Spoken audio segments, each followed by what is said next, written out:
歐洲核子研究組織嘅科學家發現一種新粒子，好可能係被稱為上帝粒子嘅希格斯玻色子。但係科學家就強調啦，仍然要繼續研究同埋比對數據，咁確定佢嘅性質嘅。周海敬報導。歐洲核子研究組織負責尋找希格斯玻色子嘅兩個團隊宣佈揾到新嘅粒子。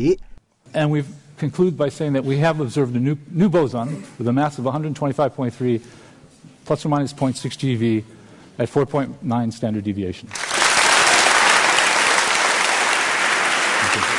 參與研究嘅科學家話，舊年同埋今年嘅實驗數據顯示，佢哋揾到嘅玻色子特徵同埋希格斯玻色子相似，而且數據亦都足以令到佢哋99.999999%肯定係揾到新嘅玻色子。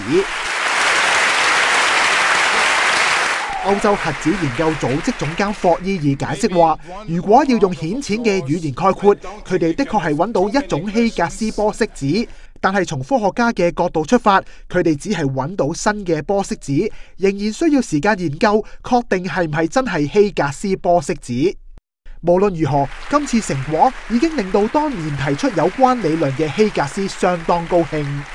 Well, I would like to add my congratulations to everybody involved in this tremendous achievement.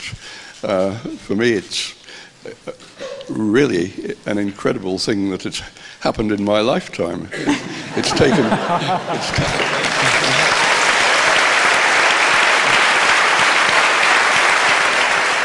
希格斯喺標準模型嘅理論中提出一共有62種基本粒子，而家只係剩低希格斯玻色子未揾到。由於佢被視為所有物質嘅質量資源，係宇宙嘅奠定基礎，所以又被稱為上帝粒子。而歐洲核子研究組織就利用位於法國同埋瑞士邊境嘅大型強子對撞機，製造數以萬億計嘅質子與質子碰撞，終於揾到新玻色子存在嘅蛛絲馬跡。Now 寬頻電視記者周海敬報導。至於今次嘅發現點解咁重要，主要係由於希格斯玻色子能夠解釋物理學當中一個長期冇辦法解答嘅疑惑。由吳浩榮講下。1988年嘅諾貝爾物理學獎得主萊德曼喺自己嘅著作入面，將希格斯玻色子形容做上帝粒子，令到呢種粒子受到外界關注。喺現行物理學理論入面，所有物體都會受到4種力量影響，包括咗重力、電磁力以及強弱交互作用。愛因斯坦著名嘅相對論一早對重力作出完整嘅解釋，但係後面嘅3種力量，科學家就一直揾唔到一個統一理論去到說明。其中最大難題在於組成物體嘅基本粒子係點樣產生質量。直到60年代，希格斯等科學家提出標準模型理論，指關鍵在於一種玻色子。呢種粒子後嚟被命名為希格斯玻色子。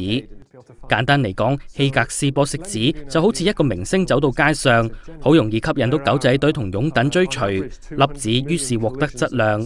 如果冇咗佢，能量就會快速飛散而唔會聚集，就無法凝聚成更重嘅粒子。呢個亦都係所有物質嘅組成關鍵。所以無論係宇宙誕生，甚至係地球嘅形成，都唔可以冇咗希格斯玻色子。但係科學家咁多年嚟一直都揾唔到呢種粒子。直至歐洲興建大型嘅強子對撞器，利用高能量模擬宇宙大爆炸一刻嘅情況，研究先至出現曙光。Now 寬頻電視記者吳浩榮報道。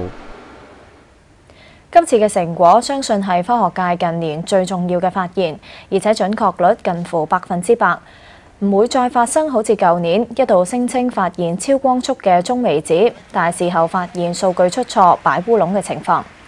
推出理論嘅希格斯同其他5位科學家前年獲得粒子物理學界重要嘅鷹井獎。如果研究成果進一步證實理論係成立嘅話，佢哋勢必成為諾貝爾物理學獎嘅大熱。而現年83歲嘅希格斯係愛丁堡大學嘅教授，唔單止喺粒子物理學貢獻良多，佢本人亦都政治意識非常濃厚。除咗支持全面廢除核武之外，亦都強烈反對以色列佔領巴勒斯坦。